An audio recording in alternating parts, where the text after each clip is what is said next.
Okay, we're here in the Bobby Einstein laboratory, and first of all, good morning, Bobby. Good morning, Dr. Imus. And I'm not a doctor, Bobby. Oh, that's okay, neither am I. Why are you wearing a paper bag on your head? Oh, I'm sorry. I've just been doing a little research on what happens when you cut off the oxygen supply to the brain. Uh-huh. I've been breathing into this paper bag for the past 20 minutes to deprive my system of all oxygen. Right. And I've discovered something very interesting. Mm-hmm. What is that? Huh? Oh, I said, what have you discovered? Oh, I'm sorry. I must have just blacked out a little. Would you answer the phone for me, please? That's not ringing, Bobby. Let me write that down. Oral hallucinations. Uh-huh. You know, Dr. Imus, everything in this world is made up of atoms and molecules, except, of course, for atoms and molecules themselves. Right. I'm not really sure what they're made up of, but I can sure tell you one thing, they're real tiny. Yes, they are. As a matter of fact, as a result of my experiments, I have discovered three basic principles of atoms and molecules. Mm-hmm.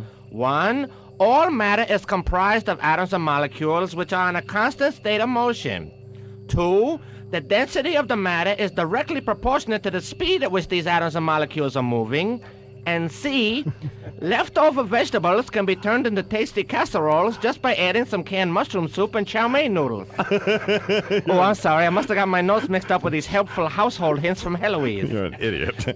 Thank you, Dr. Imus. You're welcome. Well, on to today's experiment. Mm-hmm. Here, I have a bucket filled with liquid nitrogen, the coldest substance known to man. I see that. It's like a couple of 100 degrees below zero, even more if you count the wind chill factor. Uh-huh. And here I have my little kitty Copernicus. Now, we got some complaints about this, you know. What, from the electrical conducting experiment from last week? Yes. Oh, he's fine. His hair's starting to grow back already, see? I can see that, yeah. I am now going to place Copernicus in this bucket of liquid nitrogen in an effort to prove three things. All right. A, that extreme cold will slow down the movement of the atoms and molecules in matter. Mm-hmm. B, that density can be increased in a scientific environment. And 3, you can make very lifelike animal sculptures with your own household pets. Uh-huh. Come on, get in there, Copernicus. No, get in there now. Now, let me just stir him around a little bit with a screwdriver. Bobby? Stop it! Wait a second, and remove him thusly with these tongs. Oops! Oh, no. Copernicus. Don't worry, baby. You got 7 lives left. Bobby? Hey, Dr. Imus, be careful. Don't bump into the table. Oh, no. And these were new slacks. Hey, look at this, Dr. Imus. Yeah. That's pretty dense, don't you think? Pull the zipper open there. I'll have to be very careful because it will be quite brittle until it thaws out. Right. But you can also notice that the cold has deadened my nerves, so it really doesn't hurt at all. Uh-huh. Notice what happens when I hit it with a hammer.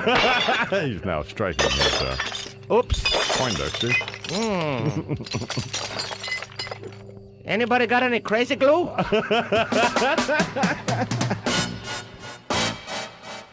66 WNBC.